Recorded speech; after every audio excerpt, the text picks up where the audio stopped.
내 몸에 새겨진 누룩 묵상 간증입니다. 오래전 저는 목 뒤에 골문 염증을 제거하는 수술을 받았습니다. 그런데 흉터가 없어지지 않는 피부라 수술 자국이 그대로 남게 되었습니다.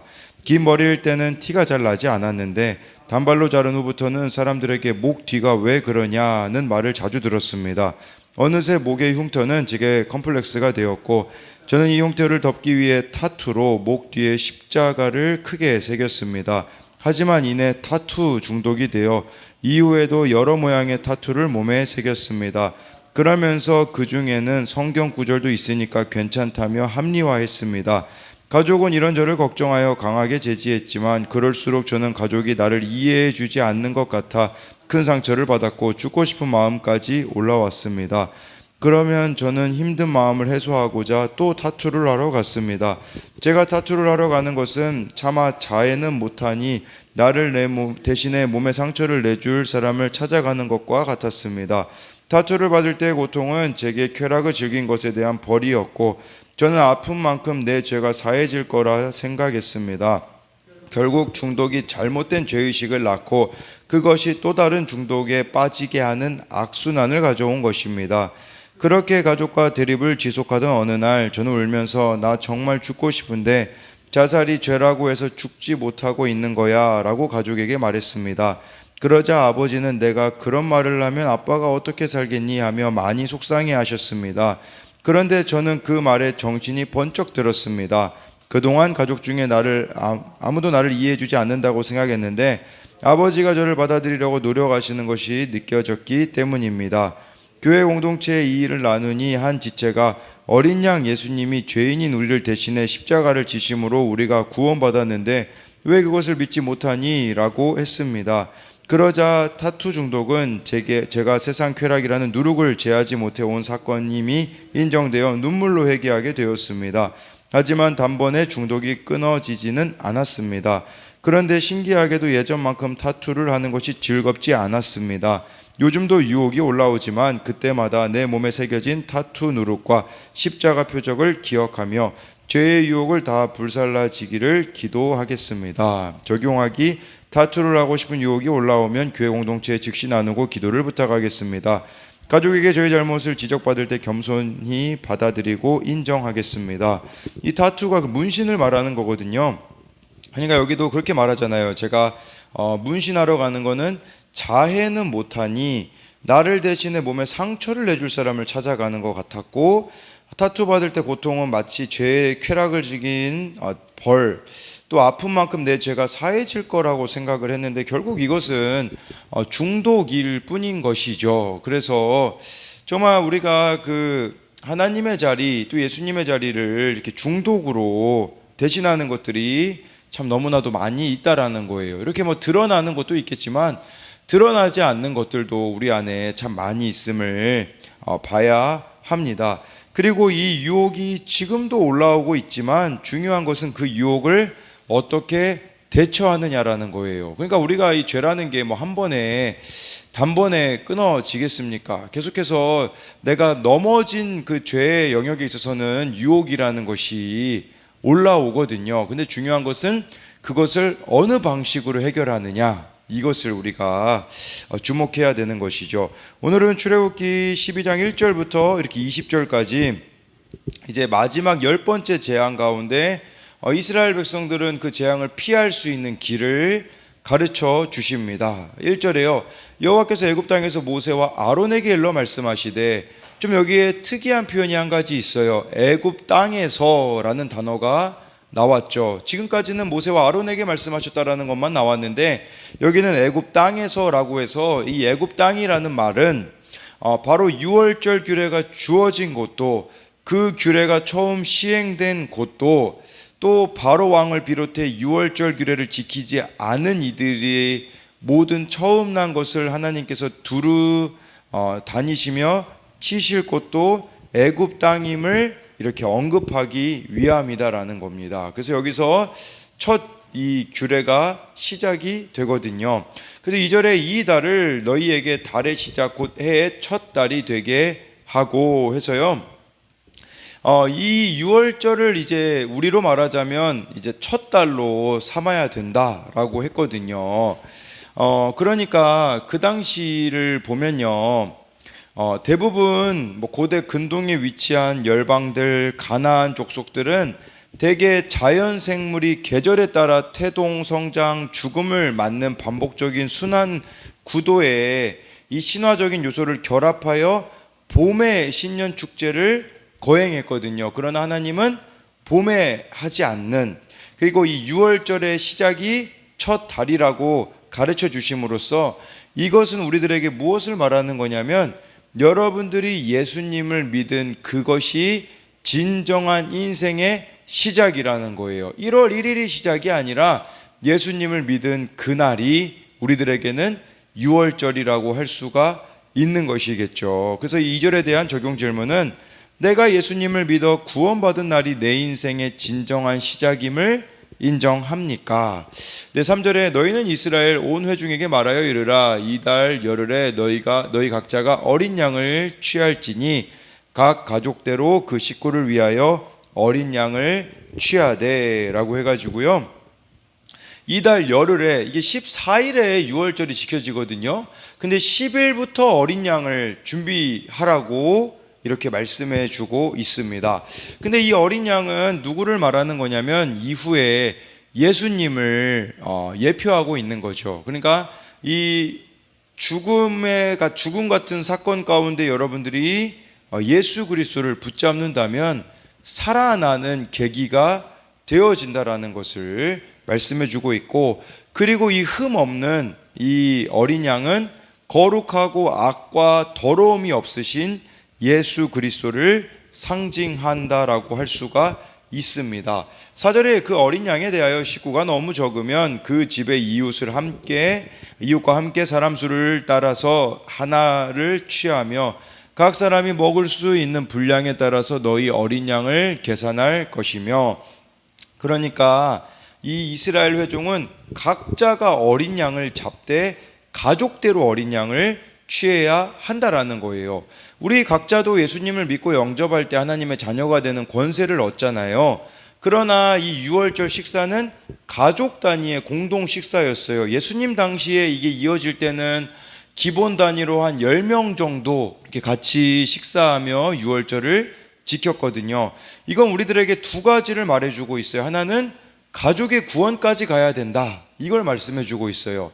개인의 구원을 넘어 가족의 구원까지도, 가족이 다 예수님 믿는 일까지도 이어져야 된다라는 것이고, 두 번째로는 여러분, 이것은 그 식구가 적으면 또 이렇게 적으면 이웃과 함께 이렇게 같이 하라고 하고 있잖아요. 그러니까 이것은 구원받은 개인이 이제는 믿음의 공동체와 함께 해야 한다라는 거예요.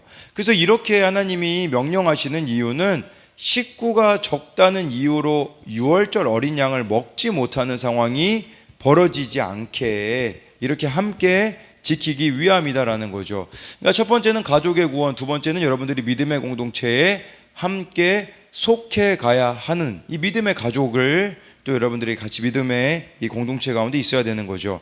그래서 이 4절에 대한 적용 질문은, 나에게 유월절 어린 양을 함께 먹을 믿음의 공동체가 있습니까? 네, 그리고 여러분들이 이 유월절 어린 양을 함께 먹어야 할 사람은 누가 있겠습니까? 제가 이런 질문을 드리는 것은 정말 예수님 믿지 않는 자들이 여러분들 가운데 누가 있고 함께 예수님을 믿어야 되는 그들이 누가 있는 것인지 물어보고 있는 것이죠. 5절 6절 보면요, 너희 어린 양은 흠 없고 1년 된 수컷으로 하되, 네, 예수님을 예표하는 게 아니겠습니까? 수컷으로 흠 없는 양이나 염소 중에서 취하고, 6절에 이달 열 나흘날까지 간직하였다가 해질 때에 이스라엘 회중이 그 양을 잡고.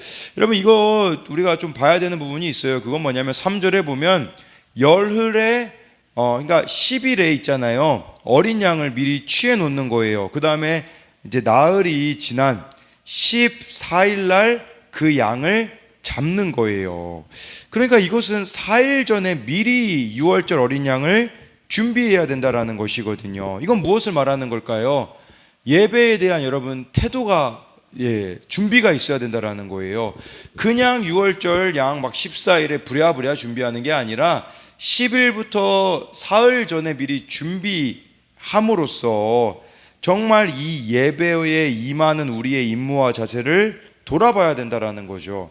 그래서 이거에 대한 적용 질문은 예배를 위하여 여러분들은 어떤 준비를 하고 있습니까? 뭐 흔히 미리 와서 기도하는 거, 또 찬양하는 거, 이것도 다 준비 절차에 있잖아요. 그런데 이걸 생략하고 그냥 우리가 아무 마음 없이 이런 준비 없이 예배를 드리고 있지는 않습니까? 이거를 또 돌아봐야 되는 거죠.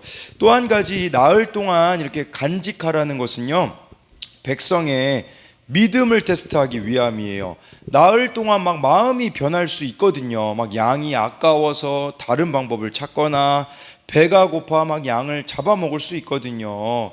그런데 여러분, 나흘 동안 정말 우리가 하나님의 말씀을 굳게 지키는 믿음이 필요하다라는 것을 말씀해 주고 있는 겁니다. 우리가 얼마나 많이 변덕을 부리나요? 그래서 적용 질문으로 이렇게 만들어 본 것은 하나님께 대하여 말하고서 지키지 않는 변덕스러운 부분들이 있습니까? 또 말로 고백하였는데 실제 삶으로 지켜지지 않는 것들은 무엇이 있습니까? 그러니까 우리가 얼마나 변덕스러워요. 그래서 막 하나님하고 약속하고 어긴 것들이 너무나도 많이 있는 것이죠. 그러나 정한 것은 지켜야 된다라는 거예요. 그래서 이 사흘이라는 나흘이라는 이 시간 동안에 변덕 부리지 않고 정말 말씀대로 지켜야 한다라는 것을 우리들에게 가르쳐주고 있는 것이죠. 7절에 그 피를 양을 먹을 집 좌우 문설주와 임방에 바르고, 이 죽인 양의 피를 그 문설주와 임방에다가 발라야 된다라고 하고 있어요. 그리고 이 피는 나중에 예수님의 십자가에서 우리를 위해 흘리신 보혈을 이렇게 예표하는 것이라고 볼 수 있는 겁니다. 그래서 정말 이 죽음이 찾아왔을 때 예수 그리스도의 그 보혈이 죽음을 뛰어넘게 하는 것이겠죠. 네, 그러면서 8절에 이 밤에 그 고기를 불에 구워 무교병과 쓴 나물과 아울러 먹되, 그래서 불에 구우라고 했는데 나중에 여러분 신명기 16장에 가면 약간 변경이 되어져요. 네, 이때는 구워야 되는데, 왜냐면 빨리 이제 나와야 되니까 그런 거겠죠. 왜냐면 이걸 삶으면 막 내장 꺼내고 막 그래야 되기 때문에. 근데 신명기에는 나중에 이제 이스라엘 백성들이 가나안 땅에 정착하게 됐을 때는 상황이 다르잖아요. 그러니까 신명기 16장에서는 약간 좀 변경이 되어져요. 이렇게 고기를 삶아도 되고 양과 염소뿐 아니라 소도 잡을 수 있게 되어집니다. 그때는 정착 생활이기 때문에 조금 다른 부분이라고 할 수가 있어요. 근데 여기서 이 양을 불에 구워 먹는데 무교병하고 쓴나물을 먹으라고 해주고 있습니다. 그래서 이 무교병, 쓴나물 같은 경우는 이스라엘 백성들이 그 바로 왕의 막 국고성을 건축하는 노동을 하잖아요. 그랬을 때 정말 이 그 뜨겁고 쓰디쓴 지난날의 삶을 상기시키는 것이 이 쓴나물이라고 볼 수가 있어요. 이 무교병에 대해서는 제가 좀 이후에 좀 설명드리도록 하겠습니다. 그러니까 이스라엘 백성들은 이런 음식을 먹으면서 그들이 경험한 고통을 상기하고 애굽으로 되돌아가지 않겠다고 다짐하기를 하나님이 원하신 거예요. 너희들 옛 생활로 돌아가잖아. 그 이집트의 노예로 살았을 때 얼마나 너희들의 삶이 고통스러웠니? 그러니 절대로 애굽을 그리워하며 돌아가서는 안 된단다. 우리로 말하자면 옛 생활, 세상으로 돌아가서는 안 된다라는 것을 기억하라는 것이죠. 근데 여러분, 어려움이 닥칠 때마다 이스라엘 백성들 나중에 광야에서 애굽을 막 그리워하잖아요. 근데 우리도 예수님의 피로 구원받았는데, 근데 이런 우리가 막 힘들다고 다시 세상으로 돌아가고 세상 방식을 추구하고 하나님을 원망한다면 이스라엘 백성들과 다를 게 무엇이 있겠습니까? 그러니까 고난이 찾아왔을 때 원망과 불평이 아니라 그것을 거룩을 위한 기회로 받아들여야 한다라는 것이에요. 그래서 적용 질문으로는 고난이 닥칠 때 나는 어떤 반응을 보이나요? 원망하고 옛 죄의 습관으로 생활로 돌아가나요? 아니면 거룩을 위한 과정으로 여기고 더욱더 하나님께 나아가고 있습니까? 네, 9절부터 10절 보면요. 날 것으로나 물에 삶아서 먹지 말고 머리와 다리와 내장을 다 불에 구워 먹고 아침까지 남겨두지 말며 아침까지 남은 것은 곧 불사르라. 너희는 그것을 이렇게 먹을지니 허리에 띠를 띠고 발에 신을 신고 손에 지팡이를 잡고 급히 먹으라. 이것이 여호와의 유월절이니라. 이 유월절을 먹을 이 유월절 이걸 구운 또 이렇게 양을 먹고 또 이렇게 쓴나물하고 무교병을 먹을 때는 어떤 복장을 해야 되냐면 허리에 띠를 띠고 발에 신을 신고 손에 지팡이를 잡고 급히 먹으라는 거예요. 무엇을 말하는 거겠습니까? 언제라도 이 출애굽 명령이 떨어지면 바로 애굽을 떠날 준비를 하라는 거예요. 그러니까 이것은 우리들의 옛 사람의 관습, 습관, 버릇으로부터 신속히 나와야 한다라는 것을 말씀해 주는 것이죠. 그러니까 여러분 이것은요 언제든지 준비되어 있으라는 말이에요. 내가 언제 이 출애굽할지 모르기 때문에 바로 이렇게 무장되어 있고 준비되어 있는 상태가 우리들 가운데 있어야 한다라는 것이겠죠. 그래서 여기 나와 있는 적용 질문처럼 이 땅에서 영원히 살 것처럼 살고 있습니까? 주님이 부르시면 언제라도 떠날 것처럼 살고 있습니까? 정말 우리는 언제든지 이렇게 준비가 되어져 있어야 되는데 정말 그런 것들이 우리들에게는 없지 않습니까? 그냥 안일함에 빠져 있지는 않습니까? 주님이 가라고 하면 바로 가야 되는데 불순종할 요소들이 너무나도 많이 있지는 않습니까? 12절에 내가 그 밤에 애굽 땅을 두루다니며 사람이나 짐승을 막론하고 애굽 땅에 있는 모든 처음 난 것을 다 치고 애굽의 모든 신을 내가 심판하리라. 나는 여호와라 라고 해가지고요 처음 난 것을 다 치십니다. 왜냐하면 이스라엘 백성이 하나님께는 장자였거든요. 그러나 이들을 이렇게 종으로 삼고 부렸던 애굽에 대한 심판이라고 볼 수 있고요. 네, 그리고 우상 숭배에 대한 심판이라고도 볼 수가 있습니다. 마지막 재앙을 통해 이집트의 최고의 신인 태양신과 그의 아들이자 제사장인 바로 왕까지도 심판하겠다라는 하나님의 의지가 여기에 나타나 있는 것이며 또 애굽 사람들이 믿었던 신이 결국은 아무것도 아님을 하나님은 증명해 보이고 계시다라는 겁니다. 13절에 내가 애굽 땅을 칠 때 그 피가 너희가 사는 집에 있어서 너희를 위하여 표적이 될지라. 내가 피를 볼 때에 너희를 넘어가리니 재앙이 너희에게 내려 멸하지 아니하리라 해서요. 이 어린 양의 피가 있는 집은 넘어가요. 그러니까 이 유월된다라는 거거든요. 영어로는 패스오버리라고 하거든요. 패스오버리라는 거는 넘어간다라는 말이에요. 죽음이 예수님의 보혈의 피로 넘어간다라는 거, 이거를 보여주는 게 유월절이라고 볼 수가 있어요. 그러니까 우리가 날마다 이 예수 그리스도의 보혈로 내 죄를 씻을 때에 재앙이 왔다가 넘어가고 심판이 왔다가 구원이 되어지는 사건이 이루어진다라는 겁니다. 그래서요 23절에 대한 적용 질문은 나에게는 어린 양의 피가 묻은 회개의 자국이 있습니까? 14절에 너희는 이날을 기념하여 여호와의 절기를 삼아 영원한 규례로 대대로 지킬지니라. 그래서 나중에 누가복음 22장 19절부터 20절을 보면요 예수님이 우리에게는 이제 나중에 성찬식이라고 할 수 있겠죠. 너희를 위하여 주는 내 몸이고 떡을 가져 감사기도 하시고 떼어 그들에게 주시며 이르시되 이것은 너희를 위하여 주는 내 몸이라. 너희가 이를 행하여 나를 기념하라 하시고 저녁을 먹은 후에 잔도 그와 같이 하여 이르시되 이 잔은 내 피로 세우는 새 언약이니 곧 너희를 위하여 붓는 것이라. 예수님도 제자들에게 새 언약을 선언하시며 너희가 이를 행하여 나를 기념하라고 하셨거든요. 그러니까 이 유월절 또 예수님이 우리들에게 성찬을 이렇게 또 제정하신 것은 예수님의 구원의 은혜를 날마다 기억해야 된다라는 겁니다.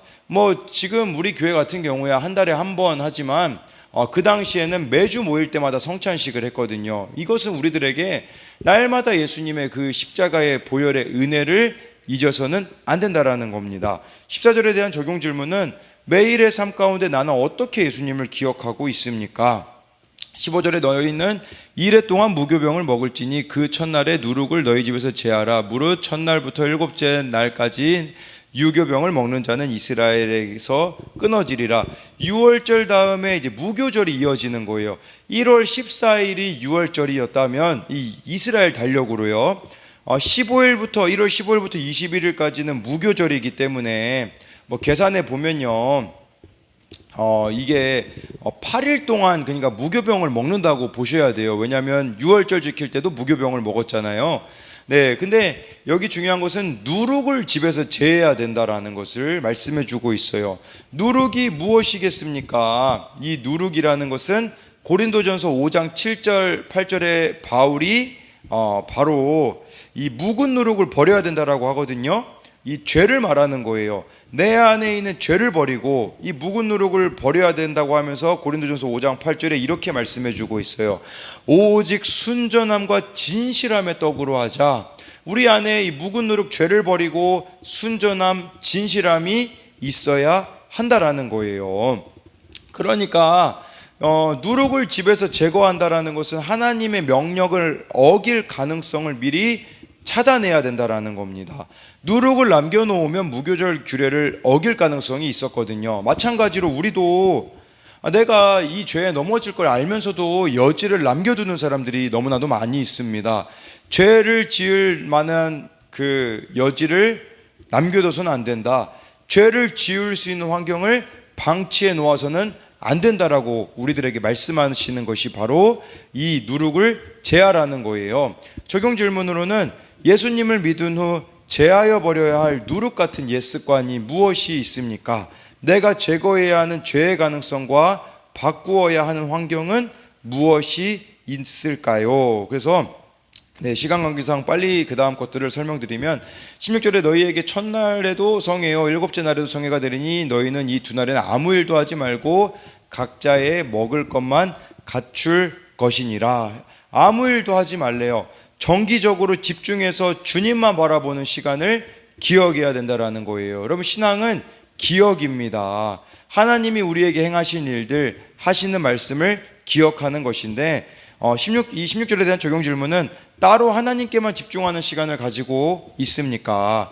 17절 너희는 무교절을 지키라. 이날에 내가 너희 군대를 애굽 땅에서 인도하여 내었음이니라. 그러므로 너희가 영원한 규례로 삼아 대대로 이날을 지킬지니라. 6월절 밤은 구원을 말하는 거잖아요. 이 무교절은 이스라엘 군대를 애굽 땅에서 인도하여 내심을 기념하는 것이라고 볼 수가 있어요. 네, 그러면서 18절에 첫째 달 그날 열 나흘 저녁부터 21일 저녁까지 너희는 무교병을 먹을 것이며 라고 해서 이 무교병을 먹는 것, 무교절을 지키는 것은 거듭난 성도의 거룩한 삶을 보여주는 거예요. 6월절은 회심의 거듭남 사건이라면 무교절은 거듭난 후 거룩한 군대로, 여러분 근데 이 군대가요 나중에 요한계시록 7장에 5절부터 보면요 14만 4천 명이 구원받잖아요. 그 구원받은 수가 예를 들면 뭐 루벤 지파의 1만 2천이요. 이걸 리처드 보컴이라는 사람이 군대라고 했거든요. 그러니까 구원받은 군대의 수, 그러니까 우리가 주님의 군사가 되어야지만 구원을 받을 수 있다. 이 군대는 거룩한 삶을 살아가는 자들이 하나님의 군대라는 것을 이 무교병이 보여주고 이런 자들만이 천국에 들어갈 수 있다라는 것을 기억해야 합니다. 그래서 19절에 이래 동안 누룩이 너희 집에서 발견되지 아니하도록 하라. 무릇 유교물을 먹는 자는 타국인이든지 본국에서 난 자든지 막론하고 이스라엘 회중에서 끊어지리니 라고 해가지고요 정말 이 7일간 무교병을 먹은 것처럼 우리는 옛 생활을 청산하고 거룩한 삶을 살아야 한다는 거예요. 근데 우리들의 삶에 누룩 같은 것들이 너무 많잖아요. 바쁘고 혼란스러운 삶에 하나님께 집중하기 힘들잖아요. 그렇기 때문에 그 모든 것을 제거해야 돼요. 그래야지만 그 은혜가 기억될 수가 있다라는 것이겠죠. 그래서 우리 누룩은 부패와 타락을 상징하기도 하기 때문에 누룩 넣은 떡을 먹는 이들은 공동체에서 끊어집니다. 계속해서 내 안에 있는 누룩을 제거하며 가는 것이 구원 공동체에 속하는 비결이라는 거예요. 그래서 19절에 대한 적용 질문은 믿음의 공동체에 속하여 살아가고 있습니까? 아니면 속하지 못하고 있다면 무엇 때문일까요? 20절에 너희는 아무 유교물이든지 먹지 말고 너희 모든 유하는 곳에서 무교병을 먹을지니라. 너희 모든 유하는 곳에서 무교병을 먹어라. 우리가 거하는 모든 곳마다 죄의 죄를 버려야 한다라는 겁니다. 그래서 마치 막 장소에 따라 우리가 막 하나님이 여기는 안 보시겠지 하면서 우리가 죄를 짓는 경우들이 얼마나 많이 있습니까? 그래서 20절에 대한 마지막으로 적용 질문은 딱딱하고 소박하지만 내가 말씀대로 취해야 할 무교병 같은 새로운 습관은 무엇이 있습니까? 그리하여서 구원받은 자라면, 거듭난 자라면 죄와 싸우되 피 흘리기까지 매일매일 싸워 나가는 것, 이것이 구원받은 자들의 합당한 태도로 하나님의 군대가 되셔야 됩니다. 그리하여 거룩한 삶으로 여러분들이 나아가기를 소망합니다.